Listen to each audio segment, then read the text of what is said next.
नमस्कार साथियों। How are you? कैसे हैं फ्रेंड्स आप? आशा करता हूँ आप ठीक ठाक होंगे।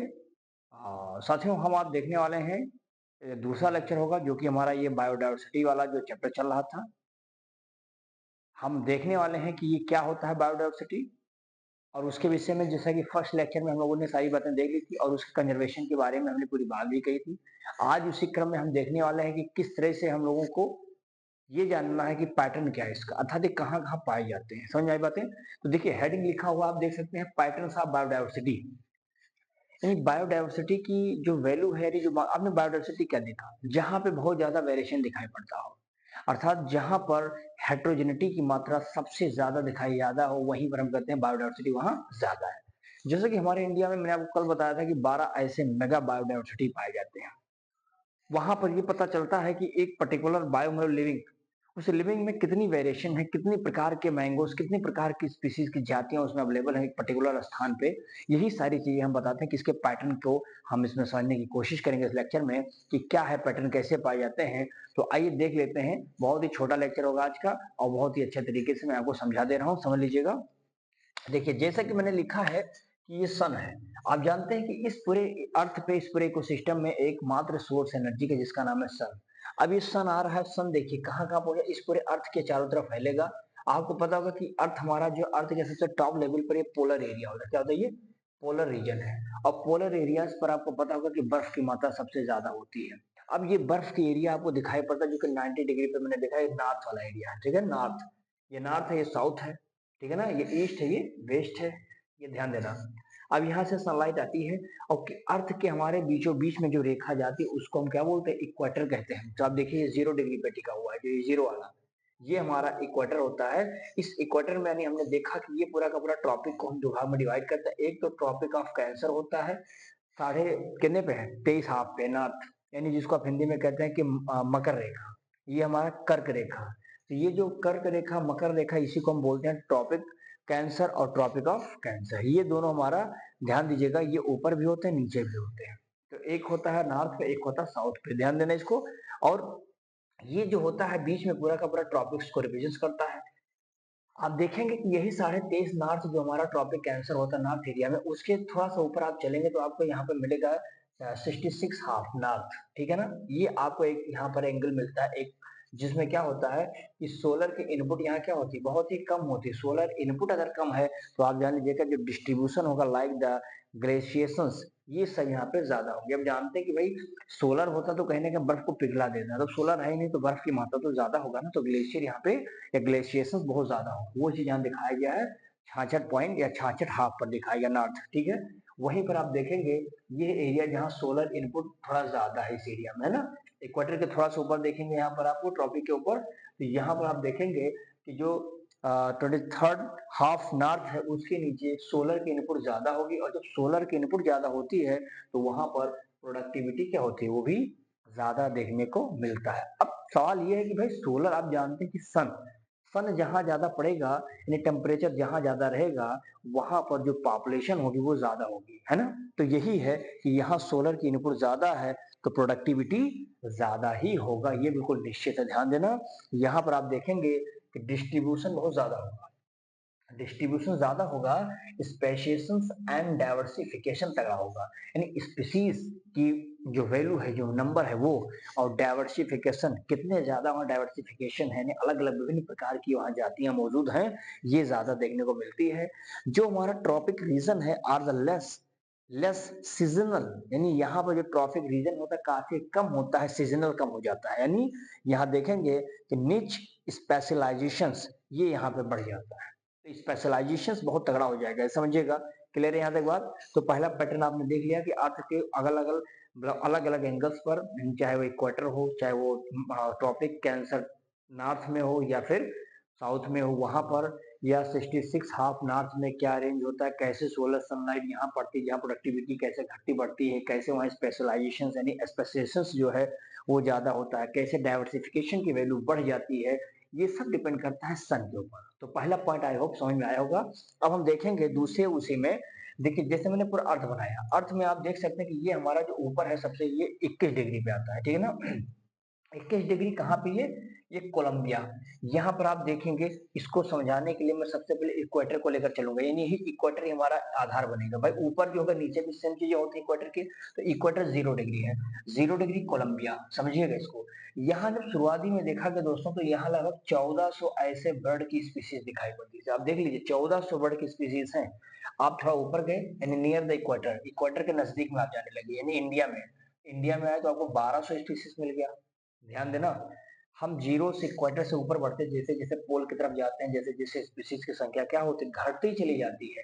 तो यहाँ पर आपने देखा इंडिया में यानी इस क्वार्टर में 1200 स्पीसीज है। और ऊपर चला आपने 21 डिग्री पर पहुंच गए, ये न्यूयॉर्क में आप आएंगे, और यहाँ पर देखिए 105 यानी 105 बर्ड की स्पीसीज मात्र बची है। तो आपको क्या दिखाई पड़ता है फाइनली, 71 डिग्री पर देखेंगे तो कोलंबिया में यानी 56 बर्ड दिखाई पड़ते हैं। अर्थात हम कह सकते हैं साथियों कि when we are going from the equator to the polar areas, the polar regions, the species will be the decrease as show।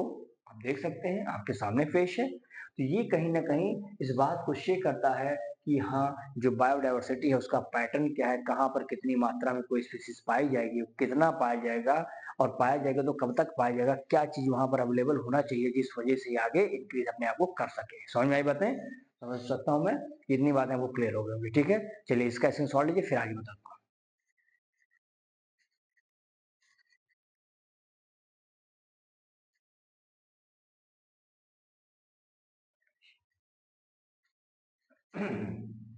चलिए भैया, अब इसमें देखिएगा थोड़ा सा, इसमें मैंने बहुत ही एक, इसीलिए दोस्तों ये मैंने लिख दिया है ताकि आपको आसानी तरीके से समझ में आए। देखिए diversity of Amazon rain forest, आप जानते हैं कि अमेजन रेन फॉरेस्ट जो है साउथ कहाँ पर, अमेरिका में, जो कि अपने आप में आप देख सकते हैं मैंने लिख दिया साउथ अमेरिका में मौजूद है। ये धरती का लंग्स कहा जाता है। धरती का लंग्स क्यों कहते हैं? 20% ऑफ टोटल ऑक्सीजन कहीं ना कहीं हम देखते हैं धरती पर जो मिल रहा है, ये लगभग लगभग कौन दे रहा है? मात्र यही जंगल दे रहा है, अमेजन नदी, जो अमेजन फॉरेस्ट है, रेन फॉरेस्ट यहीं पे होगा। ये क्या कहता है, मोर देन 2 मिलियन इंसेक्ट यहाँ पर दोस्तों देखा जाता है, कोई नेमली यहाँ पर जानकारी के रूप में पाए जाते हैं। एंड अमेजॉन रेन फॉरेस्ट के नाम से भी इनको जाना जाता है। आपको पता होगा कि ये जो बिना अमेजन, आपको मान लीजिए कि अमेजॉन जो है, अभी इस अमेजन रेन फॉरेस्ट को थोड़ा सा नुकसान हो जाए तो अभी देखिए कितना आपके क्षेत्र में पोल्यूशन की मात्रा बढ़ जाएगी। आप सही शुद्ध सांस नहीं ले पाओगे, क्योंकि कहीं ना कहीं ऑक्सीजन की जो लगभग 20% है धरती पे कोई दे रहा है, यही हमारा है।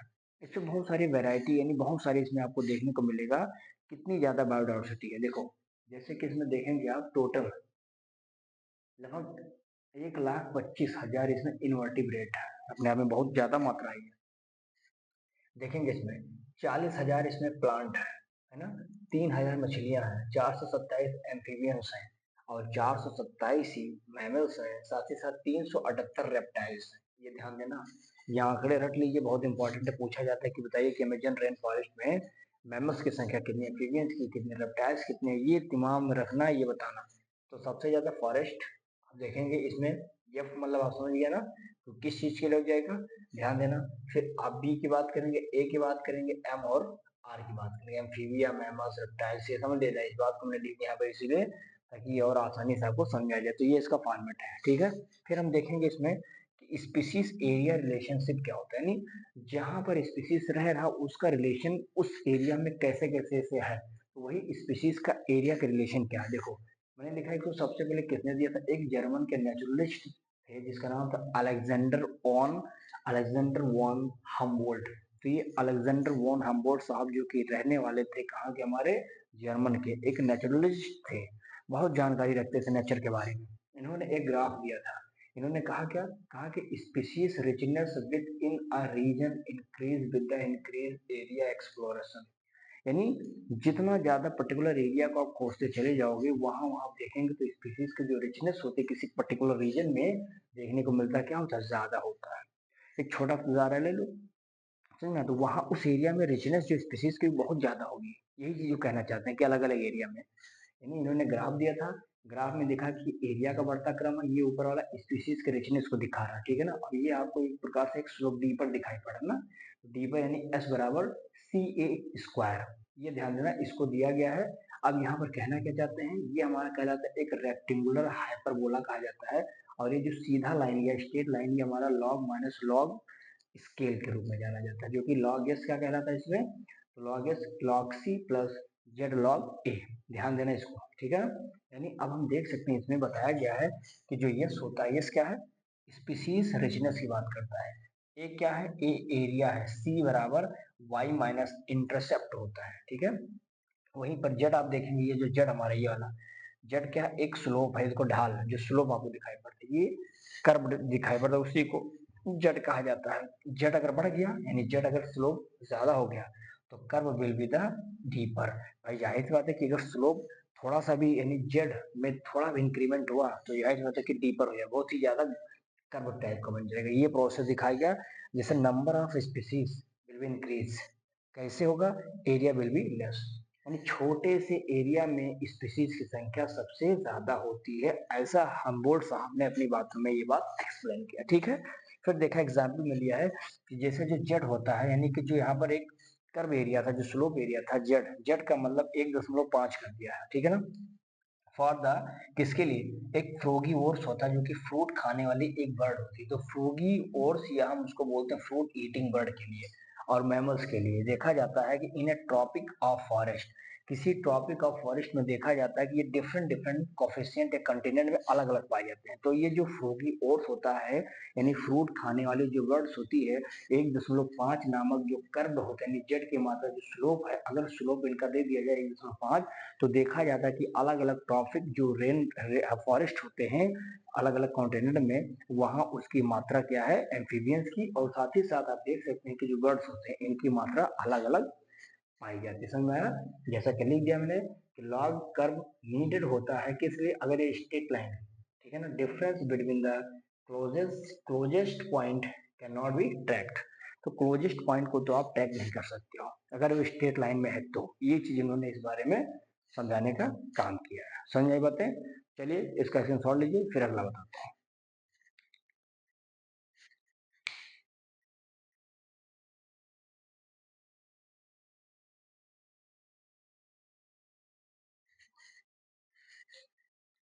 हाँ चलो भैया बाबू, देखिए अब बहुत ही कम टॉपिक देखेंगे, जैसे इंपॉर्टेंस ऑफ स्पीसीज डाइवर्सिटी। आपको लगता है कि स्पीशीज की डाइवर्सिटी ज्यादा होने से हमें फायदा है? ऑफ कोर्स, जिसे कहते हैं कि अगर आप अपनी पॉपुलेशन को एक्सटेंड करना चाहते हैं या आप कह सकते हैं अपनी पॉपुलेशन को एस्टेब्लिश करना चाहते हैं अर्थ पे, तो कहीं ना कहीं जैसे रिप्रोडक्शन इज वेरी इंपॉर्टेंट होता है। भाई रिप्रोडक्शन होने से आपकी पॉपुलेशन बढ़ती है, पॉपुलेशन जब आपकी ज्यादा होती है तो जाहिर सी बात है कि वह कई पीढ़ी दर पीढ़ी वो चलती रहती है, यानी आपकी स्टेबिलिटी बरकरार रहती है ना। ठीक उसी तरह से अगर जिसमें रिप्रोडक्शन नहीं होता तो जान लीजिए उसकी पॉपुलेशन बहुत ही चंद्र समय में एक्सटेंट हो जाती है, समाप्त हो जाती है, विलुप्त हो जाती है ना। ऐसे ही हम देखते हैं कि अब इंपॉर्टेंस क्या उस स्पीसीज की, तो पहला देखेंगे मोर स्पीसीज मोर स्टेबल, ज्यादा स्पीसीज होगी ज्यादा स्टेबिलिटी होगी इकोसिस्टम की, प्रोडक्टिविटी क्या हो जाएगी, बढ़ जाएगी। भाई घास है, घास की या जैसे ग्रास कोई है और ग्रास की मात्रा यानी उसकी स्टेबिलिटी ज्यादा है, पॉपुलेशन ज्यादा हो जाएगी, पॉपुलेशन ज्यादा तो स्टेबिलिटी बढ़ जाएगी, तो प्रोडक्टिविटी उसकी तगड़ी होगी, ताकि जो हर्बिवोर्स हैं उसको खा भी सकेंगे आराम से। लेस स्पीसीज है लेस स्टेबल होगा। मोर एनिमल्स, आप देख सकते हैं कि मोर एनिमल्स, वहां पर क्या प्रोडक्टिविटी ज्यादा, एनिमल्स की मात्रा ज्यादा हो जाएगी, लोग खाएंगे चारा को भी। वहीं पर आप देखेंगे मोर रेजिस्टेंस, जो कि रिसाइलेंस होता है किस लिए, फॉर द एलियन स्पीसीज के लिए, यानी कि अगर एक पर्टिकुलर एरिया है तो उस एरिया में एक पर्टिकुलर एरिया को ही यानी उसके अंदर रहने वाले जो स्पीसीज है वही सेफ है, वहां पर वही रहे, दूसरा कोई आके उसको नुकसान ना कर सके। तो ये क्या करता है, स्टेबिलिटी, पॉपुलेशन ज्यादा होने से, स्पीसीज की मात्रा ज्यादा होने से वो स्टेबल हो जाता है, और यह इसलिए भी रेजिस्टेंस हो जाता है, इसलिए भी रिसाइलेंस हो जाता है, ताकि उसके अंदर कोई बाहरी पौधा, बाहरी जानवर या रिपेलर मोर रेजिस्टेंस और रिसाइलेंस किसके लिए, तो फॉर द एलियन स्पीसीज, कोई दूसरा जो एलियन स्पीसीज होता है वहां पर देखने को मिलता है कि उसके प्रति भी क्या होता है, काफी रेजिस्टेंस होता है। ये ध्यान समझाइए। फिर देखेंगे एक साइंटिस्ट है जिसका नाम था डेविड टिलमैन। डेविड टिलमैन ने दोस्तों परफॉर्म किया था एक लॉन्ग टर्म एक्सपेरिमेंट, किसमें, डेविड टिलमैन ने एक लॉन्ग एक्सपेरिमेंट को परफॉर्म किया था, जो क्या था, जिसले ऑन आउटडोर, यानी इन्होंने आउटडोर प्लांट्स के लिए बनाया था, ठीक है ना, ताकि पॉपुलेशन के विषय में और अच्छे लेवल से हम क्लेरिफाई कर सकें, यानी इसमें क्या प्लॉट में होता है कि प्लॉट विद द स्पीसीज, उन्होंने कहा इस प्लॉट में एक स्पीसीज भर दिया जो कि स्पीसीज ज्यादा मात्रा में दिखाया गया, तो स्पीसीज ज्यादा showing the less year two year, और वो दिखाया गया है कि किस तरह से हर साल धीरे धीरे धीरे धीरे वो कम होते चले जाते हैं ना प्लॉट में स्पीसीज की बरकरार मात्रा, लेकिन वो स्टेबल नहीं हो पाते हैं क्योंकि पॉपुलेशन धीरे धीरे उनकी कम होती जा रही है। तो ये पॉपुलेशन नहीं रहेगी तो जाहिर सी बात है धीरे धीरे उनकी स्टेबिलिटी कम हो जाएगी, स्टेबिलिटी कम हो जाएगी तो एक समय ऐसा आएगा कि वो एक्सटेंट हो जाएंगे, विलुप्त हो जाते हैं। वेरिएशन इन बायोम, इन्होंने उसमें वेरिएशन को दिखाया था अपने प्लॉट में कि किस तरह से बायोम का वेरिएशन दिखाया जाता है, कहीं कम कहीं ज्यादा, कहीं घट जाता है कहीं बढ़ जाता है। यानी स्टेबिलिटी ज्यादा है दोस्तों तो प्रोडक्टिविटी क्या हो जाती है, बढ़ जाती है। समझ में आई इतनी बातें? अब एक छोटी सी बात और समझेंगे इसमें जिसका नाम है रिवेट पॉपर हाइपोथेसिस, बहुत इंपॉर्टेंट। उन्होंने एरोप्लेन का मतलब व्यवस्था किया था उसी माध्यम से एक्सप्लेन किया था। देखो लिखा है इसको कितने दिया था, गिवन बाय स्टैनफोर्ड, एक इकोलॉजिस्ट थे, और पॉल हिलरिच, ये लोगों ने दोस्तों एक व्यवस्था दी थी जिसका नाम था रिवेट पॉपर एक हाइपोथेसिस। उसमें क्या किया गया, उन्होंने एक एरोप्लेन को बनाया और उसमें रिप्रेजेंट करने की कोशिश की है कि ये जो एरोप्लेन का ये जो टॉप एरिया है नहीं एरोप्लेन, इसको हम एक इकोसिस्टम के रूप में दर्शाते हैं ना, एक इकोसिस्टम में दर्शाया गया। और देखा गया कि ये जो छोटे छोटे इसमें लगे हैं इसको कहा गया ये रिवेट है। रिवेट का मतलब तो बोल्ट, नट बोल्ट कसते हो ना, जैसे बोल्ट कसते हो, अगर बोल्ट कायदे न कसा रहे तो वो चीजें ढीली हो जाती हैं, गिर जाती हैं, उसके कमजोर होने का, गिरने का, टूटने का डर बरकरार रहता है ना। तो रिवेट है ये। तो बताया गया कि रिवेट यानी बोल्ट जो होता है एक स्पीसीज को माना गया, अगर स्पीसीज कम हुआ किसी वजह से खत्म हो गया तो स्टेबिलिटी समाप्त हो जाएगी। तो वही चीज है इस एरोप्लेन में बोल्ट की जो बोल्ट की वैल्यू है उसको स्पीसीज से तुलना किया गया जिसको हम रिवेट के नाम से जानते हैं। लिखा if many species gate extinct, अगर बहुत सारी स्पीसीज किसी को इकोसिस्टम में एक्सटिंक्ट हो जाती हैं, विलुप्त हो जाती हैं, विल बी द डिसएस्टेब्लिश्ड, किया जा सकता है, विल बी डिसएस्टेब्लिश्ड। तो वो चीजें बताया गया यहाँ पर हमने रिवेट के बारे में, बोल्ट के बारे में। दूसरे नंबर पर देखेंगे जो इस पटरी के नहीं इस पत्ते के अंदर आप देखेंगे ये है मेन रिवेट जो कि ऑन विंग्स पर है, पंख पर है। तो आप सोचिए पंख तो मेन खेल अदा करता है ना, ये हमारा की स्पीसीज है, एक स्पीसीज है, एक की स्पीसीज है जिसके बिना पूरा इकोसिस्टम चल ही नहीं पा रहा है। तो वो की वाले को रखा गया किस पर, इस विंग्स पर रखा गया कि विंग्स को हमने रिवेट के रूप में दर्शाया है और ये हमारे लिए की स्पीसीज कहता है। की स्पीसीज कहना क्या चाहता है, तो की स्पीसीज को देख सकते हैं, लिखा है कि इट कनेक्ट किसके साथ, कनेक्ट करता है द डिफरेंस फूड चेन को। If the key species gate extinct, अगर यही हमारा की स्पीसीज है, सोचो एक्सटिंक्ट हो जाए, विलुप्त हो जाए, कि स्पीसीज एक्सटिंक्ट हो जाए, जो मेन हेड है, मेन मुखिया है, तो क्या होगा, the ecosystem will be the highly distributed as the key species plays the critical functional roles in the ecosystem. यानी इसने कहा है कि अगर कहीं की स्पीसीज पे कहीं भी डिस्टर्बेंस हुआ तो जान लीजिए पूरे डिस्ट्रीब्यूशन जो होगा, डिस्ट्रीब्यूटेड जो होगा इकोसिस्टम में, वो बहुत सारा डिसबैलेंस हो जाएगा, डिस्टर्ब हो जाएगा। अर्थात मेन जो पंख है इस एरोप्लेन का, पंख को हमने तुलना किया है और विंग को मैंने तुलना किया किसके साथ, की स्पीसीज के साथ। की स्पीसीज में तनी भी घाटा, तनी भी नुकसान, तनी भी प्रॉब्लम हुआ तो पूरा का पूरा इकोसिस्टम हमारा चौपट हो जाएगा। इस चीज को हम लोगों ने देखा कि किस प्रकार से इन साइंटिस्टों ने मिल करके, स्टैनफोर्ड जो थे और ये हमारे पॉल एग्लिच साहब जो थे, इन लोगों ने ये हाइपोथेसिस दिया था जिसका नाम था रिपेट पॉपर हाइपोथेसिस। समझ में आई? तो चलिए आज इतना ही रखेंगे। आशा करता हूँ कि आपको समझ में आया होगा और आप बढ़िया से पढ़ाई कर रहे होंगे। खूब बढ़िया से जबरदस्त तरीके से पढ़ाई करते रहिए क्योंकि बोर्ड बहुत ही करीब में आ गया है, आप देख ही पा रहे होंगे। और चलिए अब इसमें एक फाइनल लास्ट लेक्चर होगा, उसको लेकर के हम लोग कल देख लेंगे। लास्ट लेक्चर हो जाएगा, उसके बाद में चैप्टर को समाप्त करेंगे। ठीक है, फिर हम वन शॉट की तरफ अग्रसित होंगे और ऐसे आप पढ़ते रहिए। मिलते हैं फिर एक नए लेक्चर के साथ साथियों, तब तक ले नमस्कार, स्क्रीन शॉट ले लीजिए।